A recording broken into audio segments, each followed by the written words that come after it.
In episode 57, Integrating Responses into Schedule and Budget, we focus on the essential step that makes all prior analysis real, translating intent into the project's working plan. Every mitigation, contingency, and fallback is only as strong as its presence in the schedule and the budget. Without integration, risk management lives in isolation, a parallel spreadsheet rather than an operational system.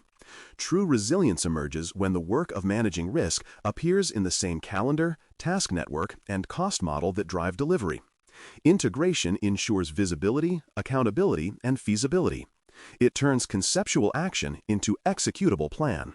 The first discipline is to insert mitigation and response activities with real durations. A line labeled Implement Control or Develop Fallback is not enough. Each response requires estimated time to plan, perform, and verify. If you expect staff to train on a new procedure, include hours for design, rehearsal, and deployment. Omitting duration creates scheduling illusions where mitigations appear instantaneous. By embedding time realistically, you reveal trade-offs early: when to start actions, how they interact with milestones, and what dependencies they introduce. A mitigation not on the calendar is a mitigation that won't happen. Add dependencies and resource assignments so the network reflects how responses fit into the actual workflow. Each new activity should connect to the tasks it protects or enables. If a new supplier audit precedes material release, link it accordingly. Assign resources with names, roles, or skill types, just as you would for any other project task. This integration prevents conflicts, such as the same engineer assigned to simultaneous mitigations, or a dependency gap where risk controls lag behind exposure. Responses should not float outside the logic of execution. They should mesh into the project's heartbeat. Buffers belong in the schedule as visible protection, not hidden padding. Place them deliberately at points where triggers and uncertainties converge. A project buffer guards the overall delivery date. Feeding buffers protect key merges or long chains of interdependent tasks. Tie each buffer to specific triggers, events, or indicators that justify its use. A visible buffer communicates realism rather than weakness. It tells stakeholders the team understands variability and has prepared structural breathing room. Unseen padding invites skepticism. Transparent buffers invite trust. Visibility transforms reserve from suspicion into system design. Once actions and buffers are embedded, update the project baseline after approval. The baseline is the contract between plan and progress. It must include all risk responses formally adopted. If schedules or budgets change significantly, route them through established change control so that updates remain legitimate and traceable. This discipline prevents confusion later when auditors or executives ask why the current plan no longer matches the approved version. An updated baseline is not bureaucracy. It is evidence that governance keeps pace with reality. Integration and control together sustain credibility. Budget integration begins with estimating the cost of implementing actions.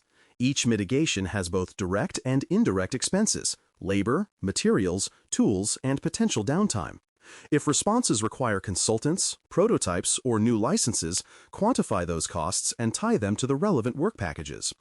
Estimating implementation cost early prevents the surprise of unfunded mitigation. The organization must see the price of safety alongside the benefit of reduced exposure. When mitigation cost and risk reduction appear side by side, leadership can judge whether the trade-off supports strategic priorities. Allocate management and contingency reserves to fund these risk-related activities. Management reserves handle unknown unknowns at the portfolio level, while contingency reserves cover known risks within the project. Integrating both into the cost model allows clear traceability. Each draw should link to a risk event or approved trigger, not discretionary spending. When reserves are visible in the baseline, teams avoid both hoarding and hidden overspending. Proper reserve structure ensures that money for risk response exists when needed, neither buried in general overhead nor left to emergency requests that slow reaction. Residual risk should appear in forecasts, even after mitigations are costed and scheduled. A risk reduced from high to low still carries expected impact potential. Including residual values in financial and time forecasts gives a realistic view of possible variance. This does not mean padding numbers. It means acknowledging uncertainty transparently. Forecasting with residuals keeps optimism in check and prevents the illusion that mitigation guarantees perfection. By embedding residual influence, management can plan reserves and contingencies proportional to what truly remains rather than what was merely declared handled. Maintain version control for every update. As schedules and budgets evolve, save and label versions that reflect each approved change. This traceability allows later comparison to see whether responses delivered the promised benefit. It also preserves accountability when multiple teams edit different parts of the plan. Version control does not need to be complex.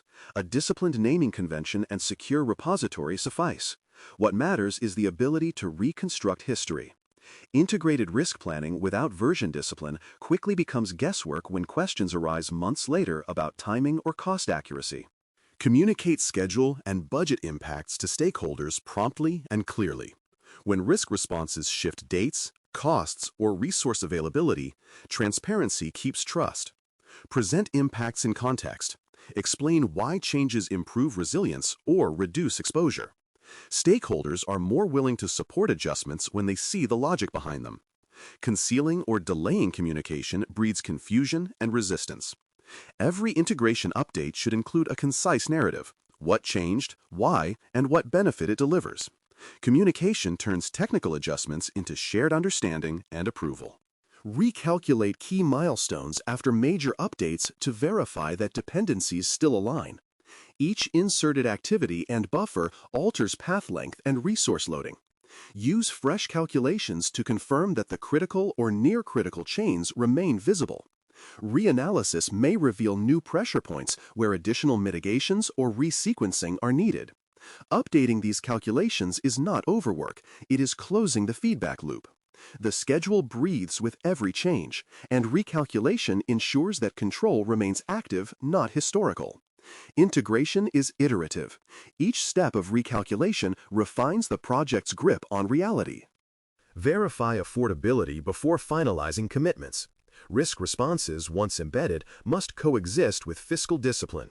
Run comparative scenarios showing total project cost with and without mitigations, and highlight the cost of inaction. Affordability analysis prevents well-meaning overdesign, where protection exceeds budget capacity. Decision-makers can then approve responses with full awareness of their price and benefit.